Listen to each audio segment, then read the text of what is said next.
বাংলাদেশ থেকে যারা স্কলারশিপ খুঁজছে, বিশেষ করে আন্ডার গ্রাজুয়েট কমপ্লিট করার পরে মাস্টার্স কমপ্লিট করছে বা মাস্টার্স স্টাডি করছে বাংলাদেশে বিশ্ববিদ্যালয়গুলোতে, তাদের জন্য যে সুযোগ সুবিধাটা এখানে রয়েছে সেটা হলো যে স্কলারশিপে পর্যাপ্ত সুবিধা রয়েছে। জাপানে বিশেষ করে বিভিন্ন ইউনিভার্সিটিগুলোতে স্কলারশিপ নিয়ে মাস্টার্স কমপ্লিট করা যায় এবং মাস্টার্স লিডিং পিএইচডি প্রোগ্রামও রয়েছে, অনেকগুলো ইউনিভার্সিটি রয়েছে এবং ডিসিপ্লিন অনুসারে সাবজেক্ট যেমন আর্ট সায়েন্স হতে পারে বা environmental science, disaster related, geology হতে পারে, বিভিন্ন সাবজেক্ট রিলেটেড টপিকস রয়েছে এখানে। সেক্ষেত্রে প্রফেসরদের সাথে আগে যোগাযোগ করতে হবে। জাপানে আসার জন্য যে মূল যে বিষয়টা সেটা হলো যে প্রফেসর ম্যানেজ করা, কারণ ইউনিভার্সিটিতে বিভিন্ন ওয়েবসাইটে সার্কুলার থাকে। তাছাড়া জাপানের যে নেক্সট স্কলারশিপ এবং বিভিন্ন যে স্কলারশিপগুলো থাকে সাধারণত এটা ইউনিভার্সিটির থ্রু দিয়েই হয়ে থাকে। তবে প্রথম শর্ত হলো জাপানের একজন প্রফেসর ম্যানেজ করতে হবে। প্রফেসর এগ্রিমেন্ট সব থেকে গুরুত্বপূর্ণ।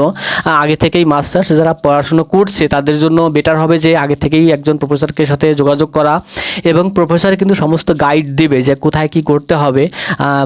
টোটাল অ্যাপ্লিকেশনটা যেমন এনরোলমেন্টের থেকে শুরু করে স্কলারশিপের জন্য অ্যাপ্লিকেশন সমস্ত প্রসেসটাই কিন্তু, কারণ এখানে প্রজেক্ট লিখতে হবে, একটা প্রপোজাল এটা সাবমিট করতে হয় যখন আমরা স্কলারশিপের জন্য অ্যাপ্লাই করি। সেক্ষেত্রে প্রফেসরের সাথে যোগাযোগ করলে প্রফেসর আগে থেকেই রেডি করে দেবে যে কোন ধরনের প্রজেক্টে তারা এনরোলমেন্ট অ্যাপ্লাই করবে, কোন ধরনের প্রজেক্টের মাধ্যমে তারা স্কলারশিপের জন্য এবং ইউনিভার্সিটিতে অ্যাপ্লাই করবে। সেক্ষেত্রে আমি মনে করি যে জাপানে যারা আসতে চায় মাস্টার্স লিডিং পিএইচডি প্রোগ্রামে নেক্সট স্কলারশিপ বা আইজিপিএ যেটাই হোক নেক্সটের আন্ডারে, সেক্ষেত্রে অবশ্যই প্রফেসর ম্যানেজ করা খুব গুরুত্বপূর্ণ। এটা হলো সব থেকে প্রাইমারি। সেক্ষেত্রে মাস্টার্স যারা কমপ্লিট করছে তাদের জন্য সাধারণত আইএলটিএস যে আইএলটিএস স্কোর, ইংলিশ স্পিকিং যে টেস্ট, ল্যাঙ্গুয়েজ টেস্ট, এটা আসলে লাগে না, কারণ প্রফেসর যখন এগ্রি করবে তখন কিন্তু আর আইএলটিএস লাগছে না। কারণ মাস্টার্স লিডিং পিএইচডি প্রোগ্রামগুলোতে বাংলাদেশে যেহেতু একাডেমিক আমাদের যে কারিকুলাম সেটা মূলত মিডিয়াম অফ ইনস্ট্রাকশন ইংলিশ, সেই ইংলিশ সার্টিফিকেটটা দিয়ে কিন্তু একটা কাজ চালানো যায়, সেক্ষেত্রে আইএলটিএস স্কোরটা লাগে না সাধারণত। কিন্তু যখন আন্ডার গ্রাজুয়েটে কেউ আসবে তখন এটা মাস্ট লাগে। কিন্তু যারা মাস্টার্স করতে চায় অথবা পিএইচডি প্রোগ্রামে আসতে চায় সেক্ষেত্রে এটা আসলে আইএলটিএস স্কোরটা লাগে না, কিন্তু প্রফেসর যদি রাজি হয় তাহলে অসুবিধা হবে না। এই জন্য আমি রিকমেন্ড করি যে প্রথমেই তাদের কাজ হবে যে একজন প্রফেসরের সাথে যোগাযোগ করা এবং কন্টিনিউয়াসলি মেইল করা, তাদের ডিসিপ্লিন অনুসারে সাবজেক্ট অনুসারে সেই নির্দিষ্ট প্রফেসরের সাথে যোগাযোগ রাখা। এবং এখানে একটা বিষয় লক্ষণীয় যে আমরা কীভাবে প্রফেসর ম্যানেজ করব সেটা গুরুত্বপূর্ণ, কারণ আমরা প্রফেসর ম্যানেজ করার অনেকগুলো পথ রয়েছে। যেমন ইউনিভার্সিটির ডিরেক্টরিতে যেতে পারি আমরা। প্রথমে ইউনিভার্সিটির যে স্টাফ ডিরেক্টরি, যেখানে প্রত্যেকটা প্রফেসরের ইউনিভার্সিটিতে সমস্ত প্রফেসরের কিন্তু একটা লিস্ট রয়েছে, একটা ডাটাবেজ রয়েছে। সেই ডাটাবেজে গিয়ে আমরা প্রত্যেকটা প্রফেসরের প্রোফাইল চেক করব। সেখানে আমাদের প্রোফাইলের সাথে ম্যাচিং হলে তখন তো তাদেরকে প্রফেসরকে মেইল করব। এবং মেইল করার সময় আমরা অবশ্যই কোনো রেফারেন্স উল্লেখ থাকলে বেটার হয়, কারণ দেখা যায় যে কেউ যদি জাপানে সাধারণত প্রফেসর যেটা করে, যেটা রিলায়েবিলিটি বা ট্রাস্টেবিলিটি, সেটা গুরুত্বপূর্ণ। যদি মেইলে যদি কারো নাম রেফারেন্স হিসেবে প্রফেসর জানে বা জানাশোনা রয়েছে এমন কোনো ব্যক্তি নাম যদি আমরা উল্লেখ করতে পারি বা যে রিকমেন্ডেড বাই অমুক, সেক্ষেত্রে কিন্তু এটা প্রফেসর সহজে এটাকে গ্রহণ করে এবং ট্রাস্টওয়ার্দি হয় এবং রিপ্লাই দেয়। সাধারণত একটা প্রশ্ন থাকে যে এই প্রফেসর রিপ্লাই দেয় না, সেক্ষেত্রে আমি মনে করি যে প্রফেসরের মেইল করার ক্ষেত্রে কারো নাম বা রেফারেন্স হিসেবে উল্লেখ করে আমরা যদি মেইল করি তাহলে প্রফেসর কিন্তু অবশ্যই রিপ্লাই দেবে, অ্যাটলিস্ট যখন তাদের ফ্রি টাইম থাকে। অনেক সময় প্রফেসররা ব্যস্ত থাকে তখন রিপ্লাই দিতে দেরি হয়, সেটা নিয়ে ঘাবড়ানোর কিছু নাই।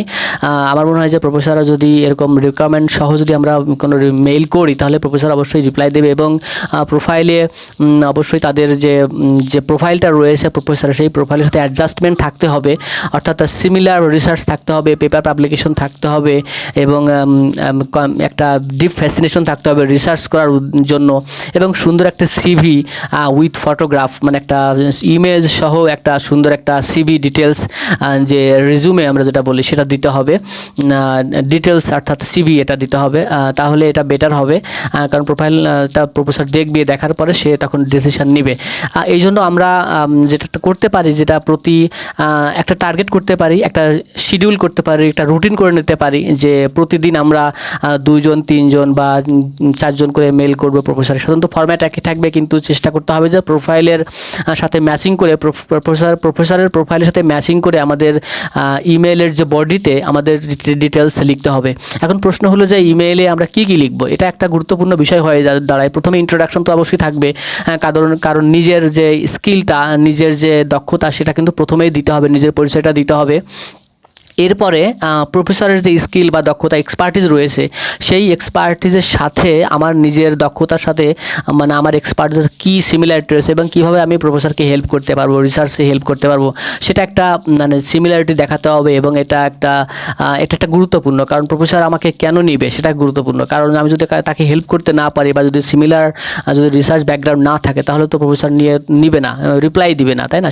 সেই জন্য অবশ্যই এটা অবশ্যই মাথায় রাখতে হবে যে প্রফেসরের প্রোফাইল অনুসারে আমাদের ইমেইলের যে বডিতে আমাদের এক্সপার্টিসটা চেঞ্জ করে দিতে হবে এবং সিভিতেও সেটার একটা প্রতিফলন, যেটা একটা রিফ্লেকশন থাকতে হবে যে ওই রিলেটেড। এবং রিসার্চ যে আর্টিকেলগুলো অবশ্যই সুন্দরভাবে এটা লিস্ট ডাউন করতে হবে এবং স্কিলগুলো আমাদের সিভিতে অ্যাড করতে হবে। কোন ধরনের স্কিল, যখন আমরা সিভি রেডি করব তখন আমাদের সিভিতে দক্ষতাগুলো বেশি গুরুত্ব দিতে হবে। আমি কি কি করতে পারি সেটা গুরুত্বপূর্ণ, আমি কি কি করব বা কি এগুলো না থেকে আমি কি কি করতে পারি, অলরেডি করেছি সেইগুলো, পাস্ট এক্সপেরিয়েন্স। সাধারণত বিশেষ করে দেখা যায় যে কোনো ফোরামের সাথে কোনো মেম্বারশিপ বা কোনো রিসার্চ যে ব্যাকগ্রাউন্ড অথবা কারেন্ট কোনো রিসার্চ থাকলে সেটা দিতে হবে, অথবা রিসার্চ পেপার পাবলিকেশন যেগুলো রয়েছে সেগুলো দিতে হবে, অথবা কোনো একটা মেম্বারশিপ রয়েছে সেগুলোতে, অথবা সোশ্যাল যে রেসপন্সিবিলিটি রয়েছে সেগুলো দিতে হবে। প্রথম কাজ হবে একজন প্রফেসরকে মেইল করা এবং তার প্রোফাইল অনুসারে প্রফেসরকে যে লিখলেই যদি লেগে থাকা যায় অ্যাটলিস্ট 6 মাস, আমি লম্বা করে একটা টাইম দিলাম, 6 মাস যদি আমরা ট্রাই করতে থাকি, মাস্টার্স শুরুতে যদি আমরা শুরু করি এবং মাস্টার্স কমপ্লিট হতে হতেই কিন্তু প্রফেসর একটা 2-3জন প্রফেসর কিন্তু পাওয়া যাবে এবং তারা খুব কেয়ারফুলি এক্সামিন করে প্রোফাইলগুলোকে। এবং অনেক সময় দেখা যায় যে প্রফেসররা বাংলাদেশি কেউ যদি থাকে তাহলে কিন্তু তাদের সাথে শেয়ার করে বিষয়টা, যে আমরা একজন স্টুডেন্টের মেইল পেয়েছি, তাহলে কেমন হবে, তাকে আমরা কি এটা রিকমেন্ড করতে পারি কিনা বা তাকে স্টুডেন্ট হিসেবে নিতে পারি কিনা। এই হলো টোটাল প্রসেসটা। আমি আশা করি যে যারা মাস্টার্সে স্টুডেন্ট পড়াশোনা করছে তারা মাস্টার্সের শুরুতেই জাপানে পড়াশোনার জন্য পিএইচডি লিডিং পিএইচডি প্রোগ্রাম অথবা শুধু মাস্টার্সের জন্য যারা অ্যাপ্লাই করতে চায় তারা একজন প্রফেসরকে ফাইন্ড করার জন্য কন্টিনিউয়াসলি প্রতিদিন 2জন বা 3জনকে মেইল করবে এবং টার্গেট নিয়ে অনুসারে, তাহলে অবশ্যই তারা একজন প্রফেসর পেয়ে যাবে। প্রফেসর পাওয়াটাই আসলে গুরুত্বপূর্ণ জাপানে। ধন্যবাদ সবাইকে, বাই বাই।